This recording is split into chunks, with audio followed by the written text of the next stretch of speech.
Bismillahirrahmanirrahim. Assalamualaikum warahmatullahi wabarakatuh. Selamat kembali semula bersama dengan ITT 2022. So saya nak ucapkan terima kasihlah untuk semua yang sudi kan daripada awal sampai akhir bersama dengan ITT 2022. So fokus yang anda berikan daripada start kita punya slot pertama dan sampai sekarang kita dah masuk kepada slot yang keempat. InsyaAllah saya ucapkan syabas lah kan, kepada semua kan. Kita dah lalui banyaklah slot. Kita dah lalui slot yang pertama tadi, slot pembukaan. Kita kemudian dah bersama untuk slot yang kedua, sharing. Kita dengar sendiri kan, anda semua dengar sendiri sharing daripada senpai-senpai berkenaan dengan live di Jepun, study dan sebagainya. Dan di situ juga adalah ruang-ruang untuk anda bertanya soalan-soalan lain kepada senpai-senpai berdasarkan pengalaman mereka sendiri. Kemudian tadi pula kita dah bersama dengan jemputan khas kita Ustaz Said Qadir Al-Jofri dalam nak menerangkan pula perihal hukum-hukum berkenaan dengan fiqh travelers, fiqh musafir, fiqh untuk musafir dan juga fiqh minorities. Sebab kita di luar negara, bila di luar negara tu negara orang Islamnya kurang, kiranya kita sebagai minoriti lah, dan bila berada dalam keadaan minoriti dia punya fiqh kepada sesuatu tu bertukar kan, dan nak menunjukkan hikmah betapa indahnya Islam tu. Kini kita akan masuk pula kepada slot yang keempat, dan slot yang keempat ni Kaiketsu no Itoguchi. So namanya panjang, ataupun nama bahasa Inggerisnya adalah Steps to the Solution lah. So untuk slot yang terakhir kita ni sebelum kita akan pergi ke majlis penutup, slot yang keempat ini sedikit berbeza lah dan juga special juga. Sebab apa? Sebab untuk pengetahuan semua, slot ini kita akan membahagikanlah kumpulan-kumpulan semula kepada kumpulan-kumpulan semula, dan mungkin akan ada beberapa sikitlah perubahan kepada kumpulan-kumpulan yang akan dibahagikan. Kemudian akan ada tugasan-tugasan yang kita akan minta ahli-ahli kumpulan tersebut buat dalam grup bersama-sama dengan dibantulah, dibantu oleh FESI masing-masing. Kemudian kita akan bahagikan kepada dua part lah, iaitu part pertama, 40 minit yang pertama kita akan pecahkan kepada kumpulan-kumpulan dan akan buat tugasan-tugasan tersebut dalam kumpulan masing-masing. Kemudian selepas dah habis 40 minit, kita akan berkumpul semula di main room ini untuk membentangkanlah hasil dapatan ataupun apa benda yang telah dilaksanakan, tugasan-tugasan masing-masing bersama-sama dalam kumpulan masing-masing. Dan kenapa saya cakap slot ini adalah special? Sebab melalui pembentangan ataupun apa benda yang telah dikongsikan oleh kumpulan-kumpulan tersebut, kita akan memilih satu kumpulan yang terbaik. Satu je, bukan dia tak ada tempat satu, tempat dua, tempat tiga, tak ada. Sorry, kita ada satu saja hadiah iaitu untuk kumpulan yang terbaik ITT 2022 yang kita akan memberikan hadiah yang agak menarik lah. Kalau mungkin boleh di-share kan hadiahnya. Hadiahnya kalau ikutkan, saya bacakan dekat sini. Dia ada 3 hadiah utama. 3 hadiah utama untuk pemenang kumpulan yang terbaik lah dalam ITT 2022 ni. Yang pertamanya akan dapat akses percuma ke modul mindset kewangan yang bernilai hampir RM100. Free access to financial module. Kemudian akan dapat hadiah aset digital. Walaupun tulis itu NFT, jangan expect NFT lah. Itu just gambar tu. Rasanya korang mungkin selalu dengar NFT kan. Tiba-tiba nampak kat situ digital asset NFT lah kan. Tiba-tiba ingat akan dapat NFT pula kan. Tapi digital asset lah akan dapat. Kemudian yang mungkin yang paling best sekali lah, iaitu akan dapat kupon line. So kalau untuk pengetahuan wahai-wahai semua, apabila dah sampai dekat Jepun nanti, SNS ataupun social media punya app yang kita gunakan bukan lagi WhatsApp lah. WhatsApp ni mungkin akan kurang sikit lah guna. Paling-paling kita nak guna untuk berurusan nak message dengan orang-orang dekat Malaysia. Tapi bila sama pelajar nanti dekat Jepun, kan, dengan Nihonjin sendiri pun memang main dia adalah melalui line lah. Line ni kalau yang tak tahu lagi, dia lagi versatile daripada WhatsApp kan. Apa benda yang WhatsApp boleh buat tu, dia boleh buat lebih lagi daripada tu. So antaranya dia ada e-wallet dia sendiri kan, yang kita boleh gunakan dan kita boleh dapatkan juga kad dia untuk kita berbelanja seperti mana kita guna debit card biasa kan. Dan line kupon ni pula yang kita boleh gunakan jugalah untuk kita dapatkan duit tu untuk kita beli sesuatu dekat dia punya shop lah. So sangat menarik lah kalau line kupon ni. So untuk slot yang keempat ni, nampak line kupon pun boleh beli Starbucks. So siapa yang peminat Starbucks, jangan lepaskan peluang lah untuk buat yang terbaik untuk slot yang keempat ni. Dalam nak buat tugasan tu, buat yang terbaik. Dan insya-Allah mungkin anda akan menjadi pemenang dan akan dapat kupon line tu yang bolehkan untuk anda membeli apa benda yang anda nak. So untuk slot kita yang keempat ni, selepas dah dibahagikan kepada kumpulan, dah buat tugasan dan akan membentangkan tugasan tu semula di dalam main room ini, kriteria yang kita carilah sebagai pemenang kumpulan terbaik tu adalah, satu, kita nak istilah pembentangan dia tu adalah pembentangan yang menarik lah. Dan konten yang dibentangkan tu berdasarkan tugasan yang telah diberikan kepada kumpulan-kumpulan, mestilah satu dia punya solusi ataupun konten dia tu adalah konten yang bagus dan juga yang kreatif lah. So daripada situ kami akan nilai dan akan menobatkan satu kumpulan sebagai kumpulan yang terbaik untuk mendapat hadiah, 3 hadiah yang telah saya cakapkan tadi lah. Okey, untuk pengetahuan semua kumpulan-kumpulan nanti dia tak akan dapat tas yang sama. Dia akan dapat tas yang berbeza-beza. Kan? So kita akan dapat tengoklah nanti pada penghujungnya apabila membentangkan dapatan masing-masing, apa benda yang dilakukanlah oleh kumpulan-kumpulan lain. Dan ia akan merangkumi apa benda yang kita bincangkan dalam seluruh program kita daripada pagi tadi sampailah ke slot yang terakhir tadi. Okey, so saya akan persilakan unit teknikal untuk membahagikan peserta-peserta semua kepada grup masing-masing, dan kemudian Fesi boleh teruslah untuk menerangkan apakah tugasan-tugasan yang perlu dilakukan dan terus bergerak untuk melakukan tugasan tersebutlah. So kita ada 45 minit. So sekarang dah pukul 12.40. So kita akan berjumpa semula dalam grup ini pada pukul 1.25 lah. 1.25. Okay. So minta unit taker boleh terus untuk breakout room. Bismillahirrahmanirrahim. Assalamualaikum warahmatullahi wabarakatuh. Okey, selamat kembali semula kepada kita punya main room lah untuk meneruskan part yang kedua lah dalam kita punya slot yang keempat ni. So macam mana tadi? Sempat ke? 40 minit yang diberikan rasa tak cukup kan? Mesti duk bekerja masa jugalah kan?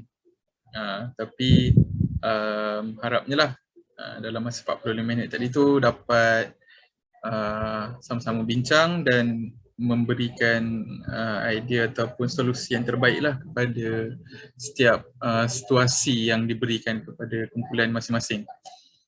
So Fancy semua dah bagi semangat tu kan kepada kumpulan masing-masing. So seperti yang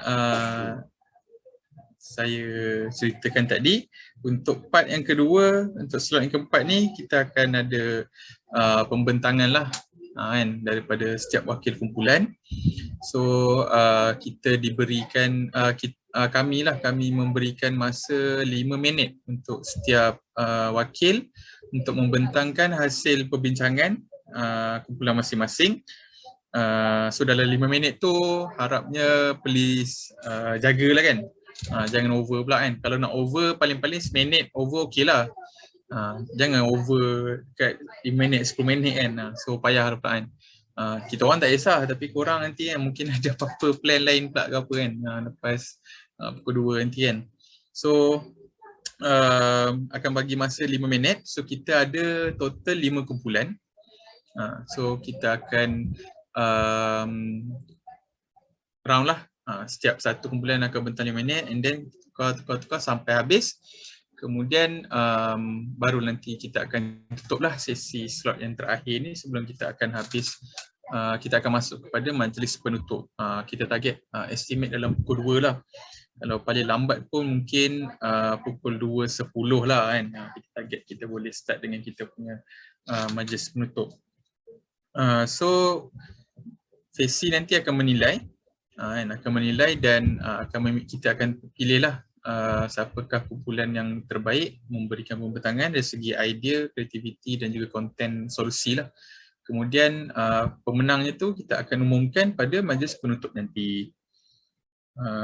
Okay, so untuk siapa kumpulan yang nak present dulu? So kalau tak ada yang mungkin nak saya kan. So akan ambil secara random je lah kan. Akan ambil secara random je. So kita ada kumpulan 1, 2, 3, 4 dan 6, betul eh? Betul eh? Ikut number room tadi lah, So jangan tersilap lah. Kita ada kumpulan 1, 2, 3, 4 dan 6. Okay, so nak ikut cakap Facy ke? Ataupun ada grup yang wakilnya dengan yakin. Saya nak buat dulu. Tashkara Haji Mas. Nampak settle awal-awal boleh relax kan. Kalau tak ada menunggu. Grup 1 dulu. Nice. Grup 1, okey. So bolehlah dipersilakan. Minta unit technical timing boleh eh? Unit technical yang jaga time boleh? Boleh. Okey.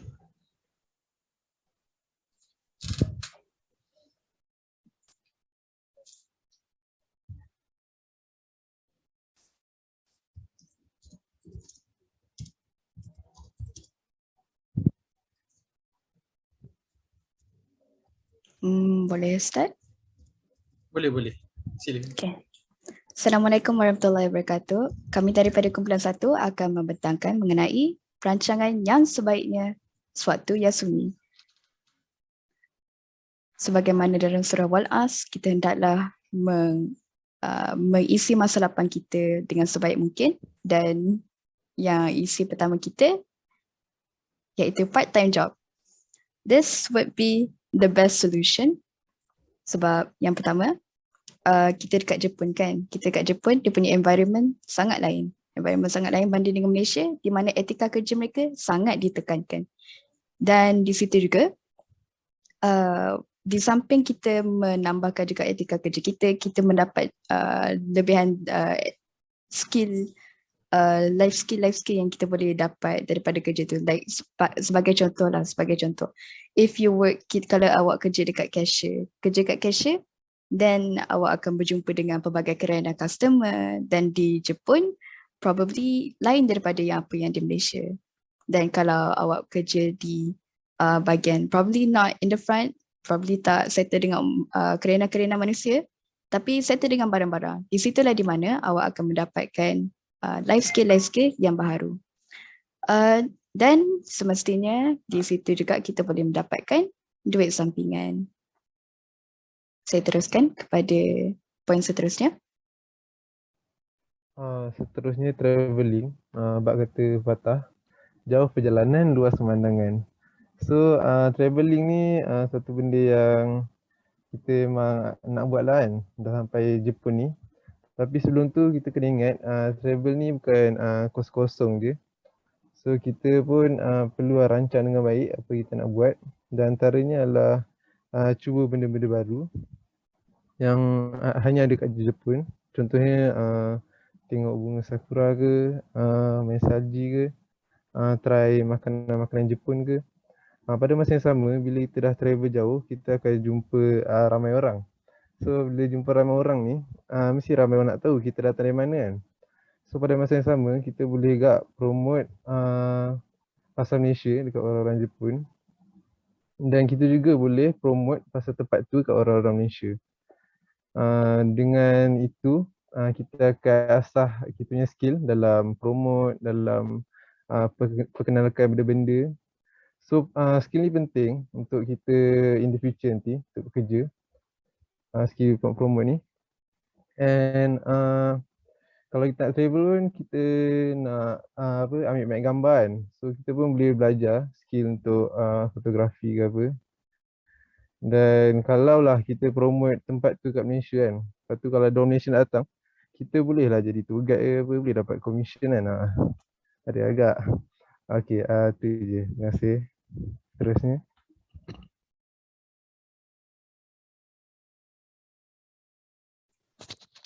Maaf, mute tadi. Poin terakhir kami ialah menyertai program sukarelawan. Okey, pertama sekali, bila kita join program sukarelawan, kita boleh asah kita punya communication skill. Sebab bila kita join program ni, kita tak buat seorang-seorang. Kita bekerja secara berkumpulan. Jadi, dalam kumpulan tu, kita kena bercakap sesama kita. Dan dalam bekerjasama, kita mesti ada macam ketua dan grup kan. Okay, daripada situ kena ada communication skill untuk atur perjalanan ataupun kerja sewaktu sukarelawan tu. Okay, next ialah networking. Sebab kadang-kadang sukarelawan ni bukan satu organisasi saja. Kadang-kadang dia bergabung dengan banyak organisasi like universiti dengan NGO macam tu. Jadi bila kita bekerja dengan NGO contohnya, kita dah ada satu rangkaian dengan NGO ni di mana in the future kalau kita nak buat collab or kita nak minta bantuan like kerjasama dengan NGO ni, dia jadi senang sebab kita dah pernah bekerja dengan NGO tersebut. So kita ada connection.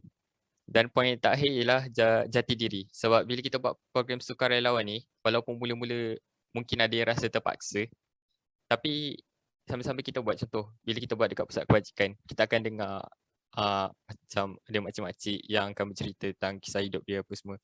So benda tu akan menimbulkan rasa empati. So kita boleh relate. Dan benda tu kita boleh apply dalam diri kita untuk jadi manusia yang lebih baik. Okay, sekian saja daripada kami. Assalamualaikum warahmatullahi wabarakatuh. Assalamualaikum warahmatullahi wabarakatuh. Okay, terima kasih grup 1, bagus.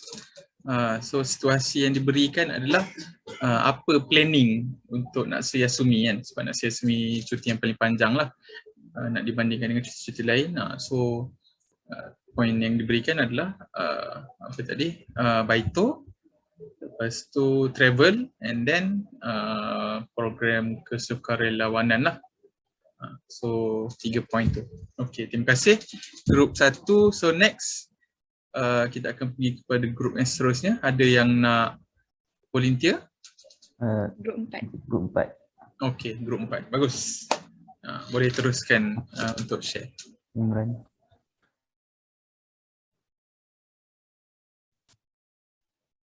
Okey.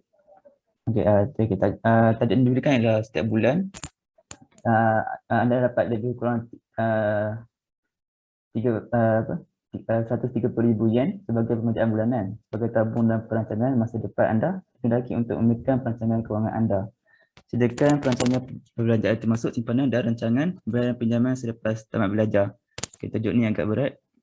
So seterusnya saya silakan Aina. Okay, jadi dengan 13 mang yen yang kita dapat setiap bulan ni, kita kena manfaatkan, kena bahagi sebaiknya supaya kita boleh teruskan hidup di sana nanti. Jadi first prinsip yang kita perlu pegang adalah simpan dulu baru guna. Jadi kita kena sediakan satu portion untuk simpan setiap bulan yang kita takkan sentuh sampai balik dari Nihon nanti. Dalam plan kami 10% daripada 13 mana ni kami cadangkan untuk simpan. Jadi lepas ni kami akan terangkan apa kita akan buat dengan simpanan ni. Jadi portion lain pula kita akan guna majoritinya adalah untuk isi rumah. Contohnya sewa rumah, bil elektrik, bil air dan semua tu 50%, dan seterusnya untuk jalani kehidupan setiap hari kita makanan, so 20%. Ini mainly kami fikir dari segi beli groceries. So untuk beli groceries untuk sebulan 20% daripada 13 yen patut cukup.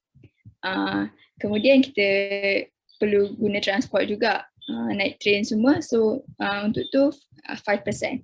Okay. Untuk lain-lain adalah benda yang not necessarily kita buat setiap bulan tapi still keperluan. Contohnya pakaian dan benda lain.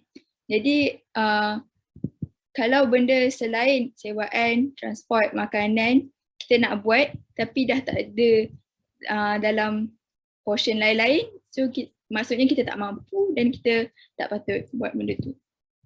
Kalau kita straight dengan perancangan ni, insya-Allah kita tak akan ada masalah dalam kewangan. Jadi seterusnya kita serahkan kepada Ama untuk terangkan apa kita nak buat dengan simpanan tadi.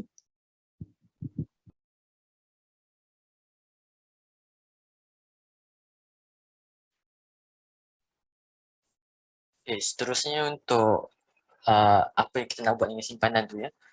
Simpanan tu kita awal tu kita asingkan terus. Kita masukkan dalam akaun lain ke dalam bank lain ke. Yang tu kita jangan kacau lagi. So untuk first year, kalau mungkin kita start dari kosong, kita tak kira dari AAJ ke dari mana, kita start dari kosong dulu. So duit simpanan tu kita simpan sebagai untuk emergency ke apa-apa jadi untuk pilihan kita. So selama 12 bulan tu kita kira akan dapat lebih kurang 156,000 yen. Okay. So untuk second year, sebab kita plan untuk tak semestinya untuk kerja kerajaan kan. Mungkin kita nak kerja swasta, mungkin nak kerja dekat Nihon kan. So kita perlu ada plan untuk macam nak bayar balik duit JPA. So cara yang kami cadangkan adalah bila start second year, bila ada duit lebih tu dalam simpanan tu, kita start untuk labur. Contohnya dalam ASB ke, untuk kita dikira-dakit banyakkan simpanan tu. So lebihan start second year tu untuk simpanan 10% tu, kita mungkin akan dapat minimum around 5% annual return. So kita akan kembangkan lagi banyak simpanan tu, so lagi senang untuk kita bayar lepas kita graduate nanti. So bila kita dah graduate tu, duit tu akan makin banyak. So lagi senang lah, kita tak akan jadi bebanan lah untuk nak bayar balik nanti.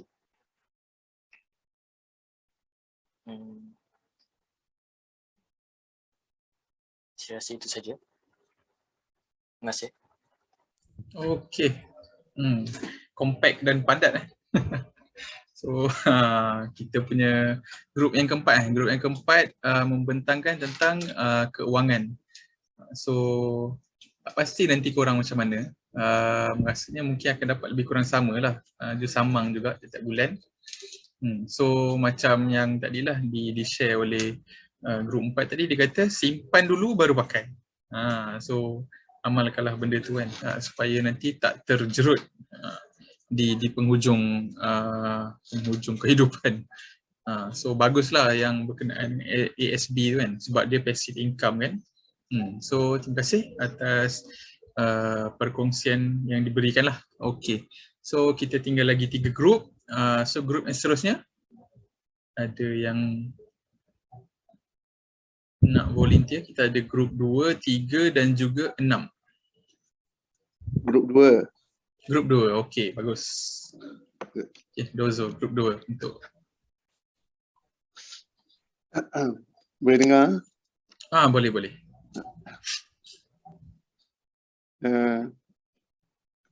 Assalamualaikum, Senpai Abu. Saya nak tanya. Hari tu saya ada Jiken antara waktu Zuhur dengan Asar lah. Tapi Jiken tu, dia kena tengok Jiken tu betul-betul. Jadi saya tak tahu apa patut saya buat masa tu. Sehingga kan saya tak sempat nak solat Zuhur. Jadi saya tinggalkan solat Zuhur tu. Saya ni ahli neraka ke? Apa patut saya buat ya lepas ni sampai Abu? Oh, Waalaikumsalam. Ucup. Okay, baik. Bagi pendapat aku lah, sebab aku pun pernah dapat situasi ni macam kau, aku dapat pecahkan daripada kepada dua situasi. Okay, situasi pertama, apabila kau dapat keringanan, which is kau dapat excuse daripada sensei untuk keluar daripada bilik eksperimen atau menjalankan solat fardu. Yang tu kau sebelum kelas jadual bermula kena bincang dengan sensei. Kalau tak dapat juga untuk excuse seperti pergi keizinan, contoh macam pergi tandas untuk lakukan solat, aku nasihatkan kau untuk melakukan, ada dua kaedah secara dasarnya. Yang pertama adalah mengikut mazhab Hambali, iaitu menjalankan solat tetapi kedua-duanya berdasarkan melaksanakan solat zuhur dalam masa waktu asar. Yang pertama mazhab Hambali, iaitu menyiapkan jamak takhir. Waktu zuhur tu dah awal-awal tu dah ready, dah niatkan dalam hati nak jamak takhir. Yang kedua, kita buat qadar saja, iaitu waktu solat fardu zuhur tu kita buat waktu solat fardu asar. Tapi yang paling penting Ucup, Allah tengok usaha. InsyaAllah solat kita diterima. Terima kasih sampai Abu. Sama-sama. Situasi kedua.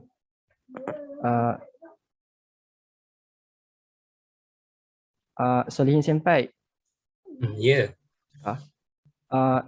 Nak tanya, kita kan dah buat plan untuk esok kita pergi snowboarding kan. Jadi ada beberapa soalan kan. Macam kita dah nak pergi snowboarding atas bukit. Lepas tu sejuk pula kan. So, dekat atas tu dah lah tak ada internet. Kan? So macam mana kita nak solat kat atas tu? Apa persediaan yang kita boleh buat sebenarnya? Bagus lah Naimi ni. Tengah nak pergi happy-happy pun fikir solat. Inilah produk yang kita nak. Okay. Jadi kalau kita nak solat kat atas, internet tak ada, air tak tahu lagi macam mana dia punya tandas. So apa yang saya rasa yang wajib bawa smartphone, power bank dengan water spray, jacket sekali. Apa tu? Dalam phone kita ni sebelum naik tu kita dah check dah kiblatnya. Kalau nak pakai kompas berapa degree dia, 289, 291, check dulu. Lepas tu dengan masa solat pun check awal-awal sebab atas takut tak ada dapat internet kan. Sebelum naik tu kita rancanglah berapa lama kita nak naik. Nanti kat atas tu solat apa, berapa lama. Kenapa bawa power bank tu sebab biasanya kalau musim sejuk ni bateri cepat habis rasi, tak silap saya. Lepas tu water spray tadi tu kita guna untuk wuduk. Bagus juga kalau dari awal tu kita ambil wuduk siap-siap, try jaga wuduk. Tapi kalau dah nak terkentut tu memang tak boleh buat apalah. So kita pakai water spray yang kita dah bawa. Oh macam tu.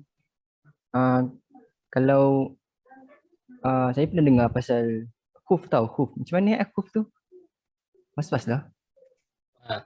Khuf tu kita pakai kalau ialah sebab kita nak pergi snowboarding, nak ambil wuduk pun sejuk sangat. So macam kita sebelum naik kita dah ambil wuduk. Lepas tu nanti kat atas tu kita kalau batal kita nak ambil wuduk balik, kita boleh sapu atas khuf tu je. Oh, okey. Faham. Jaket tadi kita boleh jadikan sebagai sejadah. Bukan sahaja jaket. 2 in 1. Alright. Baik, arigatou gozaimashita senpai. Right. Do itashimashita.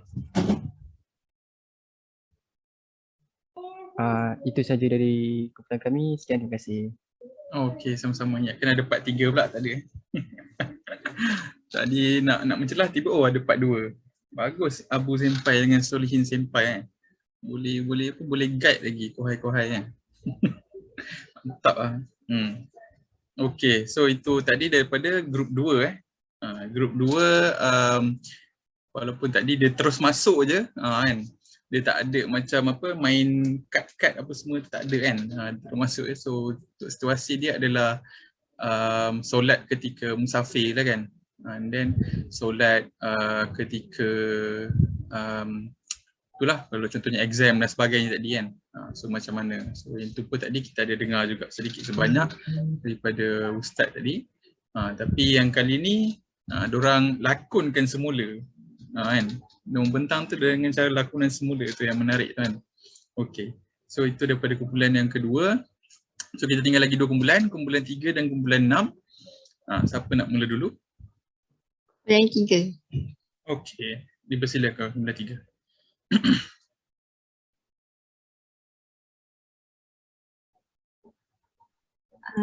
Kak Nadia.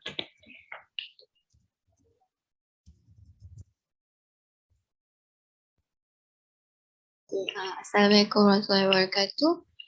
Kami daripada grup 3 membentangkan mengenai situasi mencari makanan yang halal ataupun haram untuk dimakan. Okey. Yang pertama, situasi pertama. Anda pergi ke kombini untuk membeli makanan dan membaca senarai kandungan di bungkusan.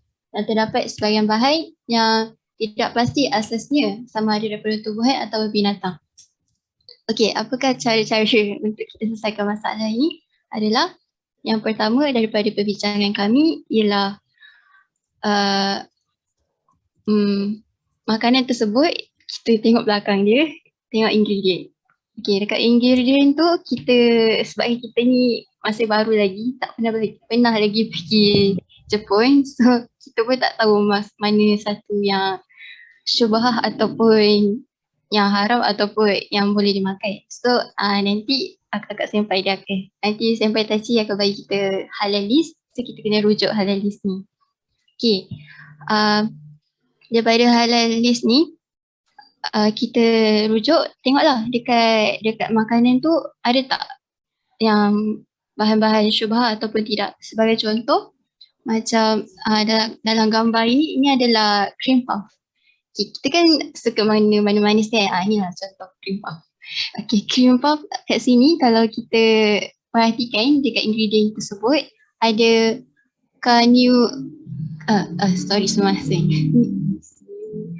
Newcastle. Newcastle ni adalah emulsifier. Dia benda ni adalah termasuk antara bahan-bahan yang syubhah.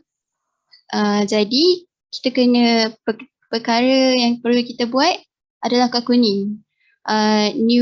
Newcastle ni urai dia dari mana? Origin dia dari mana? So kita kena call company. So dekat sini kalau perasan dekat paket dia ni ada nombor tau yang 0120975216.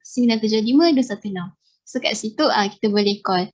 Tapi nak call pun kita kena ada cara nak call tu, takkanlah call and then blur nak cakap apa kan. So yang ni saya serahkan kepada Hakimah. Silakan Hakimah. Okay, terima kasih Fatin. Okay, jadi kalau contohlah nak call tu, kita boleh je tanya soalan simple macam contoh, Korewa osake ga fukumarete masu ka? Tapi lebih baik kalau soalan tu dia detail. Contoh dia ada tulis gelatin, tapi gelatin kan kita tahu ada 2 jenis. Satu daripada tumbuhan, satu lagi daripada haiwanan. Jadi kita boleh tanya, このゼラチンは何で作りましたか？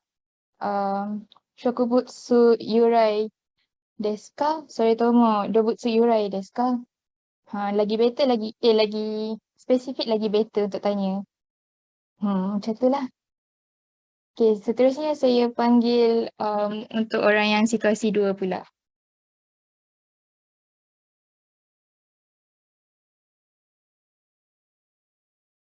Okey, baiklah. Seterusnya untuk situasi 2, soalan dia, anda datang bersama rakan jumpa anda ke sebuah restoran yang tidak pernah anda kunjungi. Dapat menu yang menarik, minat anda dan bahan utamanya adalah makanan laut. Tapi dalam penerangan yang diberikan, terdapat bahan haram yang digunakan. Kita dah tahu makanan tu asasnya adalah makanan laut. Dia bukan daging yang memang kita tahu kita tak boleh makan. Tapi yang membuatkan benda tu haram adalah dia punya side ataupun orang kata penambahan dalam tu, contoh macam sausage ke apa ke dalam tu. So macam ni kita memang nak cari makanan lain, kita tengok makanan tu je yang paling okey lah untuk kita boleh kurangkan ini, kurangkan itu untuk jadikan makanan tu halal. So kita boleh tanya waiter tu untuk tahu apa ingredient dia. Contoh dalam pizza seafood, biasa dalam tu banyaknya ada bacon. So kita boleh cakap dengan dia macam mana nak kita nak buang bacon tu, tak pun kita tak nak tu bacon tu. Seterusnya saya akan bagi kepada Aisyah untuk tahu macam mana kita nak cakap dan berkomunikasi dengan waiter kedai.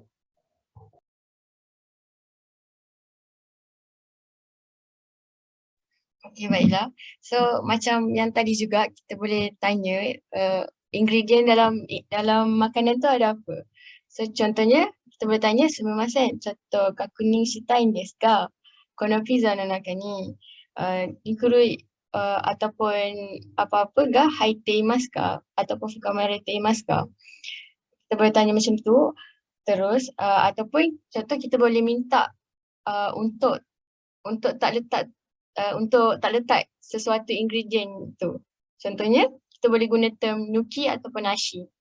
Contoh, okay, kono pizza wa, lepas tu makanan haram tu adalah bacon. Kono pizza wa, bacon nuki ni suru koto wa dekimasu ka? So, boleh tak letak bacon dalam pizza ni? Macam tu. Boleh terus tanya macam tu. Okay, itu sahaja daripada grup 3. Okey, terima kasih grup 3. So berkenaan dengan makanan siap ada lagi apa orang kata useful phrase kan, nak guna apa kotoba apa kan yang berguna waktu nak tanya dan sebagainya kan. So menariklah sebab nanti sampai ke sana kemungkinan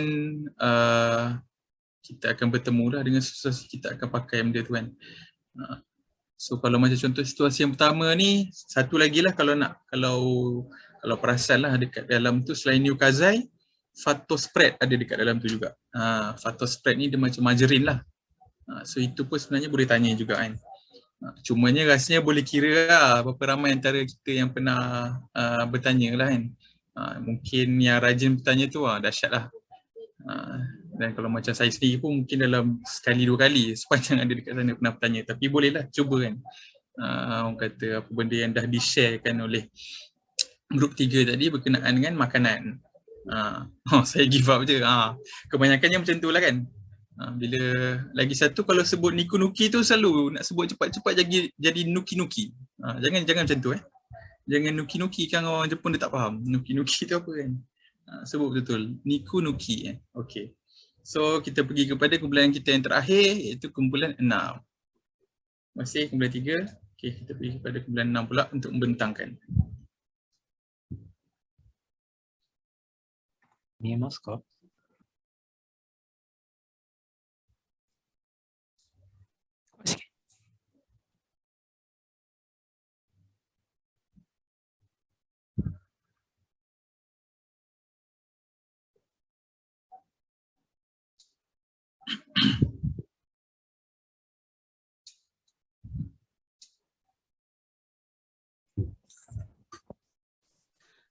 Assalamualaikum dan konnichiwa minasan. Kami dari kumpulan 6. Kami diberikan dua jenis situasi, iaitu situasi pertama ialah situasi pertama, anda merupakan hanya seorang yogakuse di sebuah universiti dan berfikir perlunya untuk mendapatkan kawan untuk memudahkan perjalanan hidup anda di Jepun.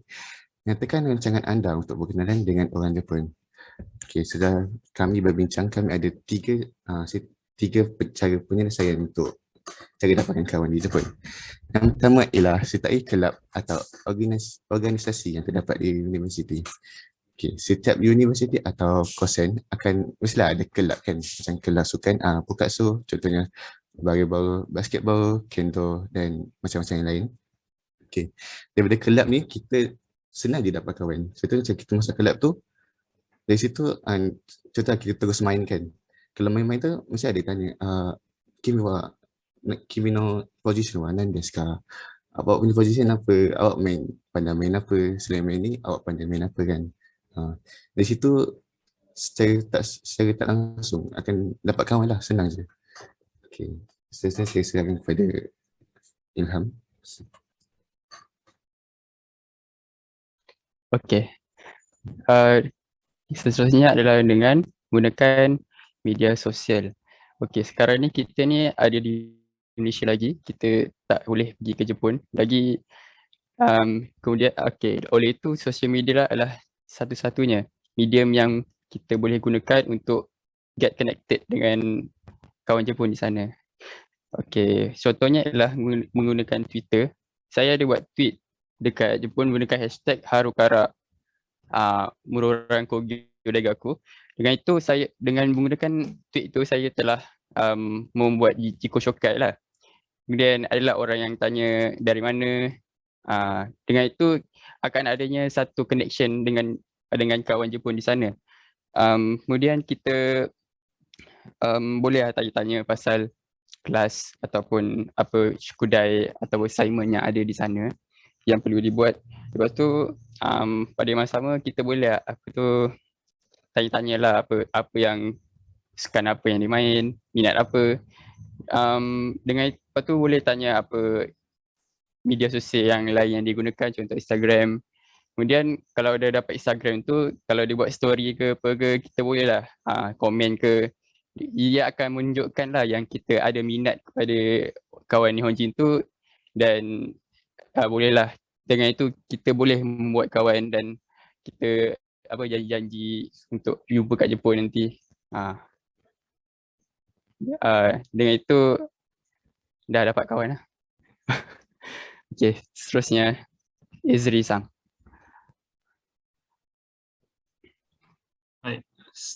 Seterusnya kita boleh mengenali mereka dengan sambutan perayaan.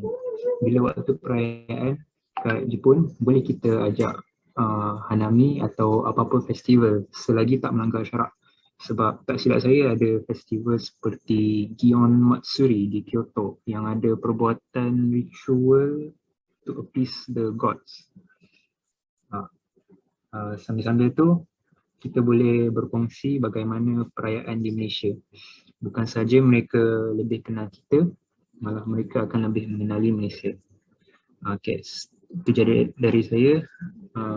Seterusnya situasi 2.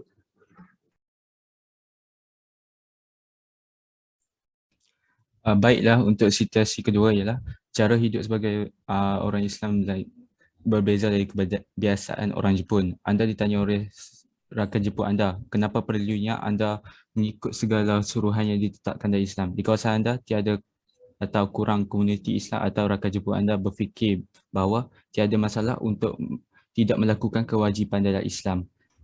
Baiklah, untuk situasi ini saksikanlah persembahan antara roleplay antara saya dan Fahim. Saya sebagai Ryugakuse beragama Islam dan Fahim ialah Nihonjin. Wan, tengok kedai tu. Ya? Ada jual beer lah. Ada promo lah tu. Murah tu. Jom beli. Bukan selalu. Beer? Dame. Astagfirullah. Fahim san. Relax Kenapa lah cakap Wan. begitu Relax dekat lah saya? Wan. Mana Saya orang tahu kau Islam ke tak? Ni rahsia antara kita. Diam-diam je. tidak boleh. Baik, Tak kenapa boleh. pula?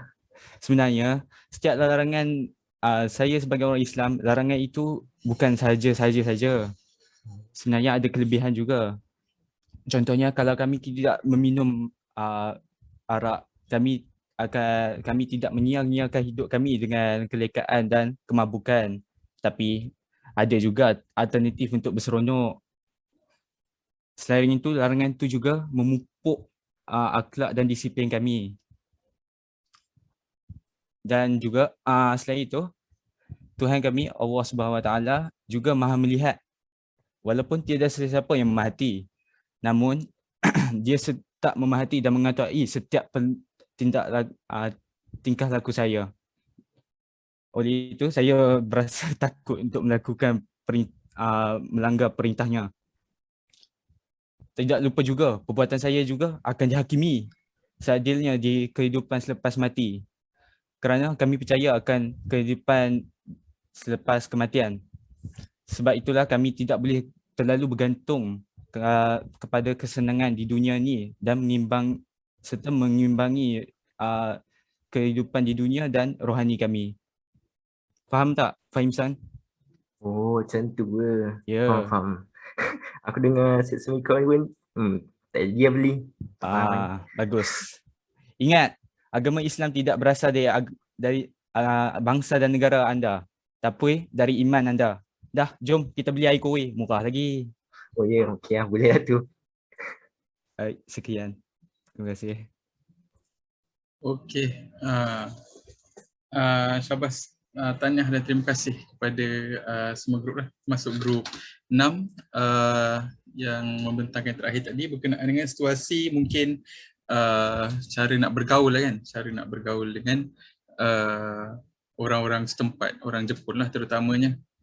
So awal-awal tadi macam mana nak buat kawan kan, lagi bila dah sampai dekat Malaysia, masih lagi dekat Malaysia, kemudian dah sampai tu pula macam mana kan nak bergaul tu, nak menerangkan tentang Islam tu dekat orang-orang Jepun pula kan. So tadi terkejut jugalah, rupanya dubbing bahasa Melayu.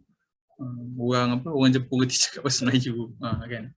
So terima kasih lah kepada semua, good job Oscar Samadis lah untuk pembentangan-pembentangan yang telah anda semua bentangkanlah untuk kita punya slot yang keempat ni. Saya ucapkan tahniah dan semoga lah untuk slot ni walaupun rasanya lah tak adalah orang kata panjang sangat kan, sejam setengah, dan walaupun semuanya rushing jugalah untuk nak brainstorm, nak bincang idea kan, macam mana nak capai solusi dan nak sediakan pembentangan tu lagi kan. Tapi saya tengok semua dapat buatnya dengan baik lah, dan ada orang kata apa, cara masing-masing lah dalam nak membentangkan. Dan yang paling merasanya bagus sekali lah, saya expect mungkin akan ada seorang saja yang bentang, yang lain semua duduk tengok kan. Tapi setiap grup dalam slot kita yang kali ni semuanya ada peranan masing-masing lah kan. Kiranya masing-masing ambil untuk share juga kan, sedikit sebanyak berkenaan dengan pembentangan masing-masing. So itu antara yang satu mungkin semangat yang bagus jugalah untuk diteruskan apabila sampai dekat Jepun juga. So kalau cakap Jepun tu full mark dah. Tu dia. Ada apa, fancy kan, bagi sedikit kotor kat situ kan. Okay, so insyaAllah ini habislah untuk kita punya slot yang terakhir, slot yang keempat. Kaiketsu Karano Itaguchi. So diharapkanlah mungkin situasi yang di-sharekan di sini orang kata bukanlah semestinya akan terjadi bila kita sampai ke Jepun, tapi ada kemungkinanlah kita akan menghadapi situasi yang lebih kurang sama. So at least apabila dah kita lalui lah benda ni dekat sini, kita dengar sharing daripada sahabat-sahabat daripada kumpulan yang lain, at least kita dah dapat idea lah apa benda yang kita boleh buat apabila kita menghadapi situasi-situasi yang sama seperti mana yang telah kita bincangkan dekat sini. So bolehlah dekat situ kita dah ada persediaan kan, apabila kita di Jepun nanti, insya-Allah. So untuk selepas inilah kita akan terus masuk kepada majlis penutup. Tapi sebelum tu kita akan berehatlah selama 5 minit. So dalam pukul 2 suku insya-Allah kita akan mula semula untuk majlis penutup, dan kat situ juga kita akan berikanlah pengumuman kepada siapa grup yang terbaik, kan, yang berjaya lah, kan, dinobatkan sebagai grup terbaik untuk ITT 2022.